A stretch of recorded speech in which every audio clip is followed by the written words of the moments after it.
Bueno, es un placer para mí presentarle a Lourdes Mayol, con quien he tenido el privilegio de trabajar durante mucho tiempo.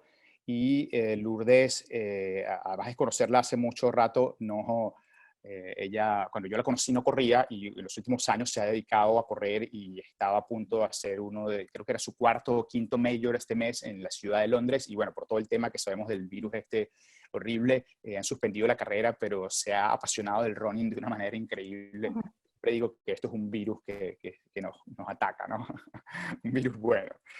Bueno, Lourdes es magíster, es asesora científica para el Instituto Gatorade en América Latina, se estudió para nutriólogo en la Universidad Iberoamericana en México, tiene una maestría en Ciencias del Movimiento Humano en la Universidad de Costa Rica y además hizo su especialidad en nutrición deportiva con el Comité Olímpico Internacional. Tiene varias publicaciones en hidratación y además es profesora del diplomado en nutrición deportiva de la Universidad Iberoamericana y bueno, muchísimas otras actividades que estoy seguro que ella nos va a contar o se va a notar en su experiencia mientras nos comparte sobre este tema tan interesante. Así que bueno, en su casa, en su oficina, donde estén, vamos a darle un aplauso a Lourdes que se escucha ya en Ciudad de México. Bienvenida, Lourdes. Muchísimas gracias, Pedro. Pues bueno, en realidad para mí es un gusto enorme poder estar esta mañana con todos ustedes y compartir pues esta sesión con grandes profesionales, pero también excelentes corredoras. Y bueno, el tema que me toca desarrollar hoy es el de síndrome de deficiencia energética en corredoras. Es un tema muy interesante porque si nosotros analizamos la participación de la mujer en el deporte, podemos ver cómo hace un siglo aproximadamente, pues la mujer no participaba en muchos deportes y es que existía la creencia de que tenía riesgo de que le explotara el útero si es que había algún esfuerzo demasiado intenso. Y esto era el caso también en el maratón. Y aquí podemos ver una historia que es muy inspiradora para todas las personas que corremos. Esta mujer, Catherine Switzer, en 1967 fue la primera mujer en correr un maratón, que fue el maratón de Boston. Y para los que no conozcan la historia, pues lo hizo de una manera en que los organizadores no se dieron cuenta que se había inscrito una mujer y cuando la vieron en ruta, pues aquí está la foto de que estaban tratando de sacarla de la competencia y bueno, con la ayuda de su entrenador logró zafarse y terminar el maratón. Entonces es aquí la primera participación y como Pedro les mencionaba, pues el número de mujeres que corremos va en aumento. Sí, ahora se ha visto que, por ejemplo, en distancias de 5K llega a ser más del 60% de la participación de mujeres a nivel mundial. Y el maratón ha ido aumentando y más o menos se ha mantenido alrededor de un 30%, lo cual pues ya también es una cantidad bastante considerable. Y bueno, algo importante, más allá de pensar lo que se decía anteriormente, que hubiera un riesgo de que se explotara el útero o algo así, pues es real que hay ciertas influencias de las demandas energéticas que tiene el deporte que pueden afectar la salud ósea y reproductiva y que la investigación actual también nos ha enseñado que puede afectar también otros aspectos de la salud y del rendimiento. Los temas que vamos a manejar hoy es la problemática de la alimentación en la mujer corredora. Vamos a hablar un poquito más a fondo de la evolución de la actividad del atleta a lo que actualmente se conoce como los REDS o el síndrome de deficiencia energética en el deporte. Y finalmente unas cuantas recomendaciones de cómo perder grasa sin afectar la salud y el rendimiento en la carrera. Si nosotros analizamos cuáles son las características físicas y fisiológicas para el éxito de corredoras, principalmente de fondo, pues sabemos que se requiere de una alta capacidad aeróbica máxima. Entonces tiene que trabajar con mucho volumen de entrenamiento, con intervalos, etcétera. Importante tener la habilidad de mantener por tiempos prolongados una alta proporción de esta capacidad aeróbica y también la economía de carrera es algo muy importante que tiene mucho que ver con la técnica, con la fuerza también, no solamente se trata de correr, sabemos los corredores que tenemos que trabajar también fuerza y tiene que ver también con la estructura y la composición corporal.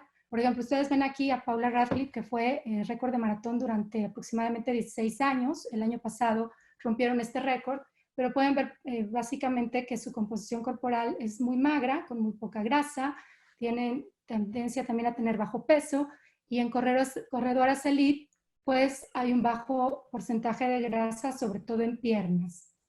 Y bien, aunque habemos gran cantidad de corredoras de gran cantidad de diferentes formas y composiciones corporales, es una realidad que el tener un peso y un porcentaje de grasa bajo puede apoyar en el rendimiento de las corredoras. Sin embargo, si nosotros analizamos el grueso de gente que corre, pues encontramos gente que a lo mejor solo tiene como objeto acabar el maratón o lo hace por un reto personal, pero las personas que ya se empiezan a meter más en el tema de bajar tiempos, etcétera, pues pueden tener temas de buscar métodos para perder peso y grasa, esto combinado con un alto volumen de entrenamiento. Y bueno, en algunos estudios se ha visto que en general en las atletas mujeres, no solo corredoras, pues hay algunos problemas en la alimentación que principalmente se dan por el consumo deficiente de energía. Otro problema también, y eso lo podemos ver también con muchas tendencias actuales de dietas que están de modas, como la incorrecta selección de alimentos, donde llegamos a quitar en algunas tendencias grupos de alimentos, o al no tener suficientes alimentos o suficientes energía, pues llega a haber también deficiencias de micronutrientes. Entonces, todo esto puede llevar a la corredora a poner en riesgo a su salud. Y bueno, quisiera platicarles un poquito de la historia de este concepto, la triada de la mujer atleta, porque ha sido algo que ha ido evolucionando muchísimo y que nos ha ido enseñando el camino de cómo poder mantener a una corredora y en general a una atleta mujer saludable. El primer concepto que se desarrolló fue a raíz de que se empezaron a encontrar casos de deportistas jóvenes, alrededor de 14, 16 años, con densidades minerales óseas, es decir, huesos porosos que eran equivalentes a una mujer de mucho más de 50 años. Entonces, se empieza a hacer una relación entre tres factores y en 1992 surge este concepto de la triada del atleta, que hasta 1997 el Colegio Americano de Medicina del Deporte ya desarrolla formalmente un pronunciamiento donde se da una relación entre los desórdenes alimentarios, que aquí hablábamos de patologías como anorexia y bulimia, y que esto ocasionaba lo que era una amenorrea o déficit de menstruación y osteoporosis.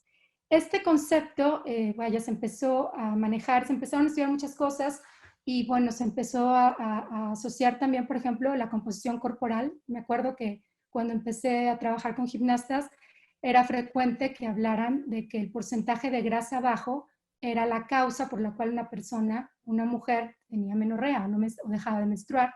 Y se hablaba incluso de porcentajes de grasa hasta de 13% como un límite para tener una menstruación adecuada, pero se empezó a ver que había atletas con porcentajes de grasa incluso más bajos que tenían una función menstrual normal, y la investigación fue avanzando hasta llegar en 2007 a este pronunciamiento donde en vez de hablar de desórdenes alimentarios se empieza a hablar de un concepto que ahorita les voy a explicar, que es la disponibilidad energética y cómo afecta esto a la función menstrual y a la densidad mineral ósea. Pero algo interesante de este pronunciamiento es que ya no solamente estamos hablando de tres patologías, sino estamos hablando de la relación de tres factores importantes que pueden estar en un extremo negativo, como era la primera visión de lo que era la triada del atleta, pero donde puede haber un problema de baja disponibilidad energética con o sin desórdenes alimentarios, y puede haber un extremo positivo que es lo deseable, hacia donde debemos de tratar de llevar a nuestras atletas con una disponibilidad energética óptima, una función menstrual normal y una salud óptima. Pero esto tampoco es de blanco y negro, sino que hay aquí es una gama de diferentes posibilidades que van desde la salud hasta la patología, y ustedes pueden ver que el atleta se puede encontrar en diferentes puntos en cada uno de estos factores, y lo óptimo es tratar de llevarlos hacia el cuadro superior, hacia la derecha, donde todo sea óptimo y pueda haber una función y una menstrual y una salud ósea óptimos. En 2014 sale este nuevo pronunciamiento donde ya no solamente se habla de una triada, sino que se detecta que la deficiencia de energía puede afectar no solamente la función menstrual y a la salud ósea, como pueden ver ahí la triada, sino que también hay problemas en otros niveles como el inmunológico, metabólicos, problemas de crecimiento y desarrollo, problemas psicológicos, Y el tema de la disponibilidad energética es muy importante. Este término se introduce en el consenso del Comité Olímpico Internacional de 2003 y básicamente pues es una manera un poco mejor de poder determinar, sobre todo en atletas de alto rendimiento o gente que tiene un alto volumen de entrenamiento, si está consumiendo suficiente energía. Por ejemplo, si nosotros tenemos una corredora que consume 2.100 kilocalorías al día y analizamos su gasto y es de 2.600, aquí lo importante para la disponibilidad energética es conocer cuánto de este gasto energético viene de ejercicio y esto se lo tenemos que restar al consumo total de energía y esto nos va a determinar la disponibilidad energética que se tiene que dividir entre los kilogramos de masa libre de grasa. La disponibilidad energética va a determinar qué tanta energía queda después de cubrir el ejercicio para todas las funciones del cuerpo que tienen que ver con la termorregulación, crecimiento, reproducción. Y esto debe de estar alrededor de 45 kilocalorías por kilogramo de masa libre de grasa para que sea óptimo. Y se ha visto que por debajo de 30 ya empieza a haber problemas relacionados con toda esta parte de reproducción y crecimiento y desarrollo. Entonces, este concepto es mucho más útil para poder manejar atletas, sobre todo porque puede haber algunas que estén en equilibrio, en balance energético, es decir, que el consumo sea igual al gasto, por ejemplo, que estén por aquí, pero que si el ejercicio es muy demandante, y ojo, en ejercicio también incluimos la actividad física cotidiana, puede haber este tipo de problemas en la salud del atleta. Ahora, la baja disponibilidad energética es algo que se puede presentar de manera inadvertida. No necesariamente asociamos esto a alguien que tiene un trastorno de la conducta alimentaria. Por ejemplo, yo recuerdo que en mi primer maratón me pasó que aún estando muy al pendiente de todo, pues de repente empecé a perder mucho peso ya cuando aumentó un mes antes del maratón el volumen de entrenamiento, empecé a perder incluso masa muscular. Y es que a veces el gasto aumenta con el entrenamiento y uno no logra compensar voluntariamente o espontáneamente con la alimentación. Entonces hay que estar monitoreando el entrenamiento para que cuando haya estos cambios uno pueda incrementar el consumo de alimentos y que no haya una pérdida excesiva de peso, por ejemplo. Puede haber también gente que lo haga de manera intencional, que está buscando realmente perder grasa y reduzca el consumo de energía, o también se puede asociar a desórdenes alimentarios, como inicialmente se visualizó toda esta historia, pero en realidad esta es la menor cantidad de gente en comparación con el grueso de las personas que lo hacen por los otros motivos. Y algo importante es que esto no es exclusivo de atletas elite. Obviamente puede haber, entre mayor volumen de entrenamiento puede haber mayor riesgo, pero no es exclusivo de atletas elite. También cualquier corredora que no tiene cuidado en este equilibrio de entre lo que gasta y lo que consume, pues puede llegar a tener este tipo de problemas. Y bueno, hablábamos que puede haber desórdenes alimentarios, pero que son una proporción menor, si bien son importantes y es importante detectarlos y atenderlos, el grueso de la población más bien llega a caer en conductas que podemos categorizar como alimentación desordenada. Y aquí entran conductas como el ayuno, de saltarse comidas, el consumo compulsivo de alimentos seguido de purgas, que no necesariamente está asociada a una bulimia, pero que sí llega a pasar, sobre todo en atletas jóvenes, el uso de pastillas para pérdida de peso, laxantes, diuréticos o enemas. Y bueno, ¿qué pasa con todo este tema de la alimentación desordenada? Pues al haber una disponibilidad energética baja, va a haber un impacto sobre las hormonas que llevan a cabo todo el ciclo menstrual. Aquí pueden ver el comportamiento de las diferentes hormonas que participan en el ciclo menstrual, las diferentes fases, desde la menstruación, fase folicular, la fase lútea. ¿Y qué es lo que pasa cuando estamos con un déficit de energía? Pues aquí va a haber un impacto directo en el hipotálamo con la hormona liberadora de gonadotropina, que es la encargada de estimular a la hipófisis para que secrete la hormona luteinizante, la folículo estimulante. Y concretamente esta hormona luteinizante es relevante porque tiene que estarse secretando a cierto ritmo, que va a cambiar dependiendo de la fase en que se encuentre el ciclo menstrual. En la fase folicular se secreta una frecuencia más alta, en la fase lútea a una frecuencia un poco más baja, y vean cómo el pico está justo, el pico de secreción de esta hormona justo en la ovulación. ¿Qué pasa? Si empieza a haber déficit de energía, no hay una suficiente producción o no se produce al ritmo correcto, digámoslo así, la hormona luteinizante. Esto va a ocasionar que no se generen estrógenos, y al no haber estrógenos no hay ovulación y el ciclo menstrual se ve suspendido. Entonces, esto es lo que se le llamaría una amenorrea hipotalámica funcional. Cuando ya tiene una duración mayor a 3 meses, pues tenemos que hacer algo al respecto, porque como muchas de mis deportistas me decían, bueno, no estoy menstruando desde hace 4 meses y es más cómodo, sobre todo cuando trabajaba con nado sincronizado o nadadoras, tenían este tipo de percepción, pero en realidad es muy importante que estén conscientes de el impacto que esta falta de menstruación y este cambio hormonal va a tener sobre todo sobre los huesos. Y es que si nosotros hablamos un poquito de salud ósea, sabremos que si hay una disminución de energía y pasa este tipo de cuestiones, como les acabo de mencionar, también va a haber un impacto en las hormonas que van a ocasionar que haya una descalcificación del hueso y lleve a todo esto que les comentaba en un principio, de que hay una baja densidad mineral ósea, aún en chicas jóvenes.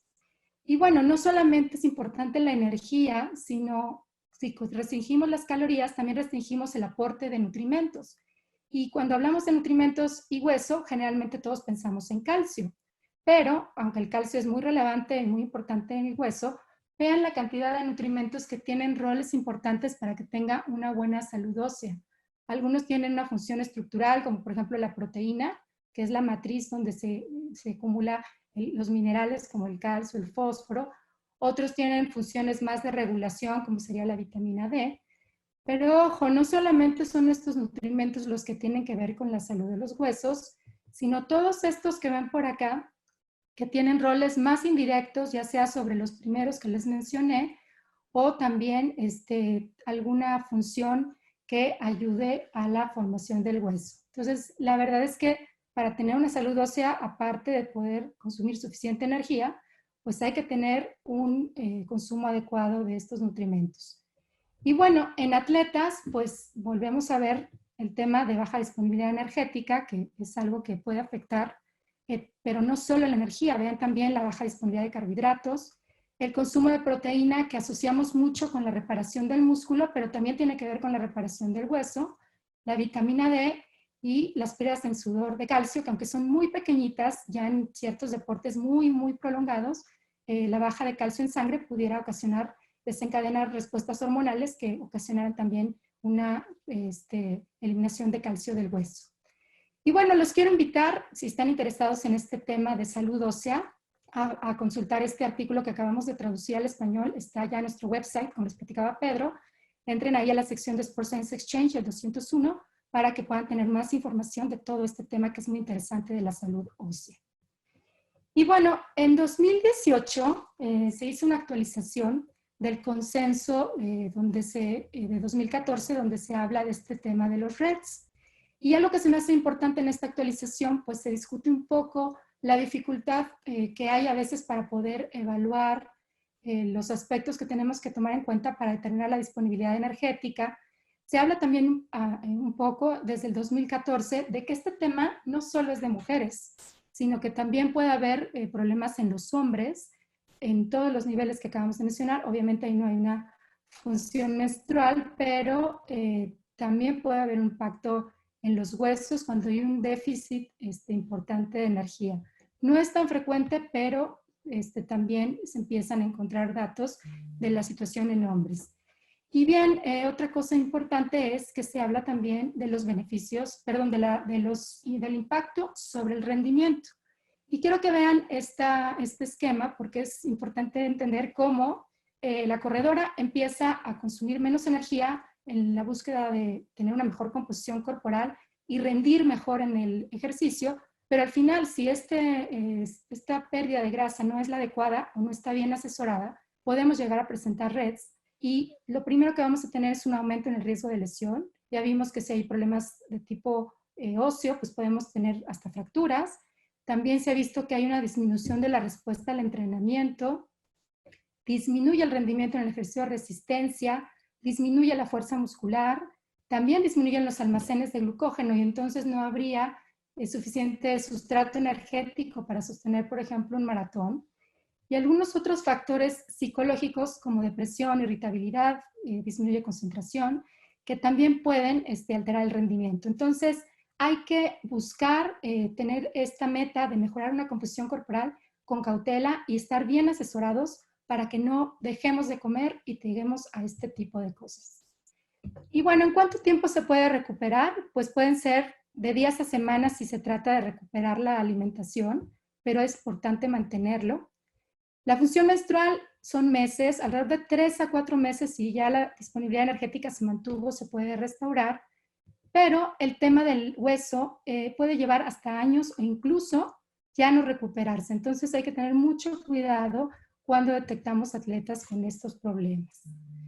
Y bueno, ¿cómo perder grasa sin afectar la salud y el rendimiento? Pues es importante evitar dietas de menos de 1800 kilocalorías.